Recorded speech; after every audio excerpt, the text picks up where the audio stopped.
Hi friends, എല്ലാവർക്കും great eagle tech go charting powered by Mallu market profile pre market റിപ്പോർട്ടിലേക്ക് ഏവർക്കും സ്വാഗതം.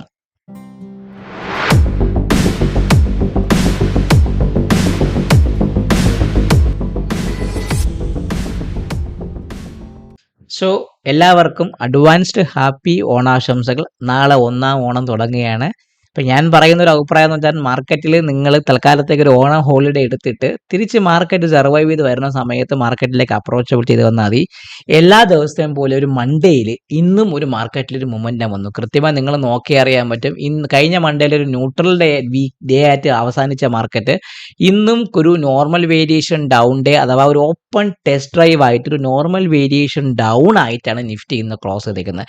ഇന്നും ഒരു CASന്റെ ഇഫക്റ്റ് കാരണം നിഫ്റ്റി എന്ത് ചെയ്യുന്നു പറഞ്ഞാൽ നമ്മളെ സംബന്ധിച്ച് പറയണമെങ്കിൽ 24,156 മുകളിലാവും വീണ്ടും CASന്റെ ഇഫക്റ്റ് വന്ന് അതിന് മുകളിൽ കൃത്യമായിട്ട് അത് ക്ലോസ് ചെയ്ത ഒരു ദിവസവും കൂടെ ആയിരുന്നു മാർക്കറ്റ് സ്ട്രക്ചർ പ്രകാരം എനിക്ക് പറയാനുള്ളത്. അപ്പോൾ ചുരുക്കി പറഞ്ഞാൽ നമ്മളെ മാർക്കറ്റ് എന്താണ്, ഈ 24,152 പൊട്ടിയിട്ടും ഇല്ല, എന്നാൽ തിരിച്ച് കയറി 24,200 ഭാഗത്തേക്ക് മാർക്കറ്റ് ക്ലോസും ചെയ്തു. അപ്പം ചുരുക്കി പറയുകയാണെങ്കിൽ ആ ഒരു സ്ട്രക്ചർ ഒരു ന്യൂട്രൽ രീതിക്ക് തന്നെയാണ് കൃത്യമായിട്ട് മാർക്കറ്റ് പൊക്കോണ്ടിരിക്കുന്നത്. അപ്പോൾ എന്നെ സംബന്ധിച്ച് പറയണമെങ്കിൽ ഈ 24,152 പൊട്ടിയാൽ മാത്രമേ മാർക്കറ്റ് ഒരു സ്ട്രക്ചർ താഴേക്ക് ഇറങ്ങി വരാനുള്ള ചാൻസ് ഞാൻ പൊതുവേ മാർക്കറ്റിൽ കാണുന്നുള്ളൂ. സോ ഒരു ഓപ്പൺ ടെസ്റ്റ് ഡ്രൈവ് ആയിട്ടാണ് മാർക്കറ്റ് വന്നിരിക്കുന്നത്. ഒരു നോർമൽ വേരിയേഷൻ ഡൗൺ ഡേ ആയിട്ട് വന്നു. CASന്റെ ഇഫക്റ്റ് വന്ന് കൃത്യമായിട്ട് അത് ആപ്ലിക്കബിൾ ആയിട്ട് ഒരു മുകളിലോട്ട് പോയാണ് നമ്മളെ മാർക്കറ്റും ക്ലോസ് ചെയ്തിരിക്കുന്നത്. ചുരുക്കി പറഞ്ഞാൽ എന്താണ് ഒരു മാർക്കറ്റ് ആ ഒരു നിങ്ങൾ അത് ക്യാൻഡിൽസ്റ്റിക്കിന്റെ പാറ്റേൺ വെച്ച് നോക്കുമ്പോൾ നിങ്ങൾക്ക് കാണുമ്പോൾ തന്നെ അറിയാൻ പറ്റും. നമ്മുടെ ഇന്ന് കൃത്യമായി പറയണ്ട ലാസ്റ്റ് മിനിറ്റ് ഒരു സ്റ്റെപ്പ് കടന്നു പോയി, ഒരു ബെയറിഷ് റെഫറൻസ് പൊട്ടി മാർക്കറ്റ് താഴേക്ക് ഇറങ്ങി വന്നിട്ടില്ല. അതേ സമയത്ത് നിങ്ങൾ നോക്കി അറിയാൻ പറ്റും നമ്മുടെ ആശാനായ ബാങ്ക് നിഫ്റ്റി അത്രയ്ക്ക് ബെയറിഷ് റെഫറൻസ് പൊട്ടി ഫസ്റ്റ് ടാർഗറ്റിന് അടുപ്പിച്ച് വന്ന് തിരിച്ച് കയറിപ്പോയി. മിഡ് ക്യാപ്പ് നോക്കിക്കഴിഞ്ഞാൽ മിഡ് ക്യാപ്പ് POCക്കും ബുള്ളിഷ് റെഫറൻസിന് ഇടയ്ക്ക് തന്നെ കൃത്യമായിട്ട് ഈ പാമ്പും കോണി കിടന്ന് കളിച്ചതുപോലെ മാത്രമേ കിടപ്പുള്ളൂ. സോ മിഡ് ക്യാപ്പിന്റെ റെഫറൻസ് ലെവലിന് ഒരു മാറ്റവും കാണുന്നില്ല, സെയിം ലെവൽ തന്നെ യൂസ് ചെയ്യേണ്ടി വരും. ഇപ്പം നമുക്ക് നാളത്തേക്ക് വേണ്ടിയിട്ടുള്ള ആ റെഫറൻസ് ലെവൽ എടുത്ത് വെച്ച് എന്തുവാണ് നമുക്ക് കൃത്യമായിട്ട് ആ ഒരു സ്ട്രക്ചറിനെ ഒന്ന് ഫോർമുലേറ്റ് ചെയ്ത് നമുക്ക് ലെവൽ വരച്ച് നമുക്ക് ട്രേഡിങ്ങിനെ അപ്രോച്ച് ചെയ്യാം. സോ മിഡ് ക്യാപ്പിനെ കുറിച്ച് പറയുകയാണെങ്കിൽ ഒരു ഓപ്പൺ ഓപ്ഷൻ ഒരു ന്യൂട്രൽ ഡേ ആയിട്ടാണ് മിഡ് ക്യാപ്പ്. രണ്ട് സൈഡിലും മിഡ് ക്യാപ്പിൽ ബ്രേക്ക് ഉണ്ടോ എന്ന് ചോദിച്ചാൽ മിഡ് ക്യാപ്പ് രണ്ട് സൈഡിലും ഒരു ബ്രേക്ക് ഇല്ല 10 വരെ ഹൈ. ഇപ്പോൾ ചുരുക്കി പറഞ്ഞ ഒരു പെർഫെക്റ്റ്ലി പറയുന്ന ഒരു ബാലൻസ് ഡേ ആയിട്ട് മിഡ് ക്യാപ്പ് അവസാനിച്ചിരിക്കുന്നത്. POC 14,876 ഭാഗത്തേക്ക് ആ POC ഒന്ന് 14,876 ഭാഗത്തേക്കൊന്ന് ബുള്ളിഷ് റെഫറൻസിന് ഒരു മാറ്റമില്ല. 14,911 മുകളിൽ നിൽക്കുകയാണെങ്കിൽ മാത്രമേ ബൈ ഉള്ളൂ. 950 15,055 14,800 പൊട്ടിയാൽ മാത്രമേ സെല്ലിംഗ് എടുക്കാൻ പറ്റുള്ളൂ. 14,755 14,700 14,655 മിഡ് ക്യാപ്പിനെ സംബന്ധിച്ച് പറയുന്നത് ഒരു ഓപ്പൺ ഓപ്ഷൻ ഒരു നോ ബാലൻസ്ഡ് ഡേ ആയിട്ടാണ് മിഡ് ക്യാപ്പ് കൃത്യമായിട്ട് ഇന്ന് സ്ട്രക്ചർ ക്ലോസ് ആയിരിക്കുന്നത്.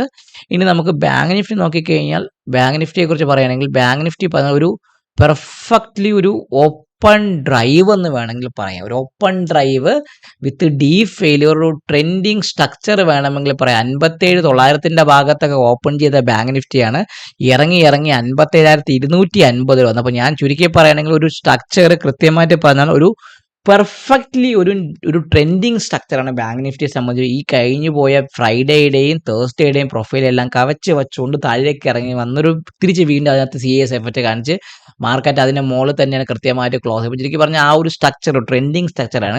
POC വന്നിരിക്കുന്നത് 57,372 ഭാഗത്തേക്കാണ്. POC 57,372 ഭാഗത്തേക്ക് ആ POC 57,372 ഭാഗത്തേക്ക് ആ POC ഒന്ന് ഞാൻ മാർക്ക് ചെയ്ത് വെച്ചിട്ടുണ്ട്.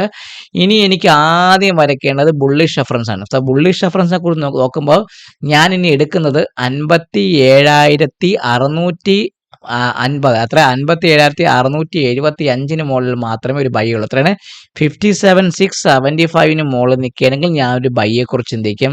ഫസ്റ്റ് ടാർഗറ്റ് 57,800 ഭാഗത്ത് എത്രയാണ് 57,800 ഭാഗത്തേക്ക് വരാം. സെക്കൻഡ് ടാർഗറ്റ് 57,927 57,925 ഭാഗത്തേക്ക് വരാം. തേർഡ് ടാർഗറ്റ് 58,080 ഭാഗത്ത്. ഇതാണ് എനിക്ക് ബാങ്ക് നിഫ്റ്റിയെ കുറിച്ച് പറയാനുള്ള അപ്സൈഡ് റഫറൻസ് ലെവലുകൾ. ഇനി ഡൗൺ സൈഡ് റഫറൻസ് ലെവൽ നോക്കുകയാണെങ്കിൽ പറയുകയാണെങ്കിൽ കൃത്യമായി പറഞ്ഞാൽ 57,210 പൊട്ടിയാൽ മാത്രമേ സെല്ലിങ്, അത്രയും 57,210 പൊട്ടിയാൽ മാത്രമേ ഒരു സെല്ലിങ്ങിനെ കുറിച്ച് ചിന്തിക്കുന്നുള്ളൂ. അത് ഫസ്റ്റ് ടാർഗറ്റ് 57,035 ഭാഗത്തേക്ക്. എത്രയാണ്? 57,035 ഭാഗം, 57,035 ഭാഗത്തേക്ക് വരാം.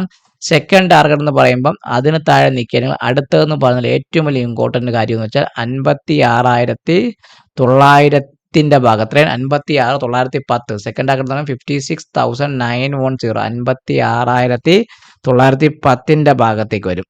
ഇനി അതും പൊട്ടുകയാണെങ്കിൽ തേർഡ് ടാർഗറ്റ് എന്ന് പറഞ്ഞാൽ 56,761. ഇതാണ് എനിക്ക് ബാങ്ക് നിഫ്റ്റിയെ കുറിച്ച് പറയാനുള്ള സെക്കൻഡ് ടാർഗറ്റ് 1, 56,761. ഇതാണ് എനിക്ക് ബാങ്ക് നിഫ്റ്റിയെ കുറിച്ച് പറയാനുള്ള സെക്കൻഡ് ടാർഗറ്റുകളും തേർഡ് ടാർഗറ്റുകളും. ചുരുക്കി പറഞ്ഞാൽ ഒരു നോർമൽ വേരിയേഷൻ അതുകൊണ്ട് ഒരു ട്രെൻഡിങ് സ്ട്രക്ചറാണ് എനിക്ക് ബാങ്ക് നിഫ്റ്റിയെ കുറിച്ച് പറയാനുള്ള. ഒരു ഓപ്പൺ ഡ്രൈവ്, ഒരു ട്രെൻഡിങ് സ്ട്രക്ചറാണ് ബാങ്ക് നിഫ്റ്റി.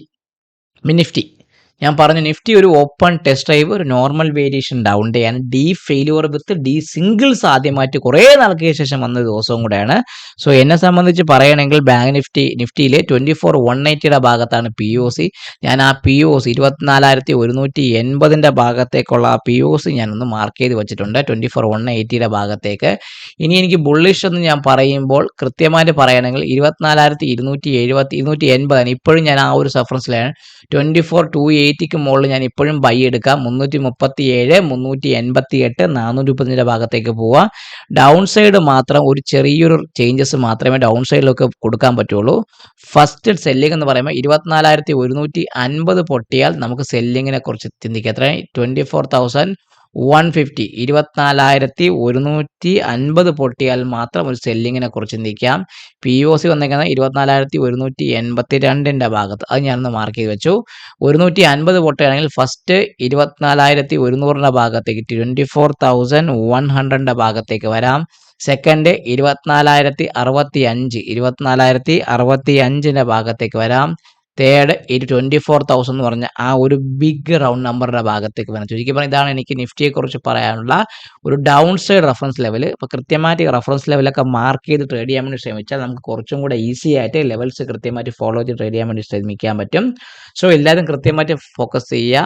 നിഫ്റ്റിയെ സംബന്ധിച്ചും പറയുകയാണെങ്കിൽ ഈ ഒരു റേഞ്ച് നിങ്ങൾ കണ്ടോ, 24,200 24,350 ഈ ഒരു റേഞ്ചാണ്. കൃത്യമായി പറയുകയാണെങ്കിൽ ഞാൻ ഈ പറയുകയാണെങ്കിൽ 24,000, 24,400 ലാർജർ റേഞ്ച് ഇങ്ങനെ കുറഞ്ഞു ചുരുങ്ങി വരെയാണ്. അപ്പോൾ ചുരുക്കി പറഞ്ഞാൽ വേണമെങ്കിൽ നാളെ നമ്മുടെ മന്ത്ലി പ്രൊഫൈലിൻ്റെ ഒരു സ്ട്രക്ചർ നോക്കിക്കഴിഞ്ഞാൽ നിഫ്റ്റിയുടെ സ്പോട്ട് മാർക്കറ്റിൻ്റെ POC ഇപ്പോഴും 24,584 ഭാഗത്താണ് നിൽക്കുന്നത്. അപ്പോൾ ചുരുക്കി പറഞ്ഞാൽ വേണമെങ്കിൽ നിഫ്റ്റി നാളെ ഒരു റാൻഡം ആയിട്ടുള്ള മൂവ് തരാം, ഇല്ല എങ്കിൽ തിരിച്ചു കയറി ഈ വാല്യൂവേരേക്കകത്ത് വന്ന് ക്ലോസ് ചെയ്യാനുള്ള ചാൻസും പൊതുവേ നിഫ്റ്റിക്ക് കൂടുതലാണ്.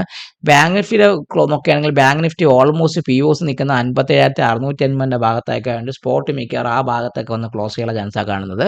മിഡ് ക്യാപ്പിനെ കുറിച്ച് പറയുകയാണെങ്കിൽ മിഡ് ക്യാപ്പിൻ്റെ POC ഓൾമോസ്റ്റ് സെയിം ആണ്. അപ്പോൾ ഈ ഒരു റേഞ്ച് കൃത്യമായിട്ട് മിഡ് ക്യാപ്പ് മെയിൻറ്റെയിൻ ചെയ്യാനുള്ള ചാൻസ് പൊതുവേ കൂടുതലാണ്. അപ്പം എല്ലാവരും കൃത്യമായിട്ട് ലെവൽ മാർക്ക് ചെയ്ത് ട്രേഡ് ചെയ്യാൻ വേണ്ടി മാക്സിമം ശ്രമിക്കുക. എല്ലാവർക്കും ഹാപ്പി ഓണം, എല്ലാവർക്കും happy trading and take a good break and Onam കഴിഞ്ഞിട്ട് മാർക്കറ്റിലേക്ക് എത്താൻ വേണ്ടി മാക്സിമം ശ്രമിക്കുക. Happy trading, happy day to all my trading friends.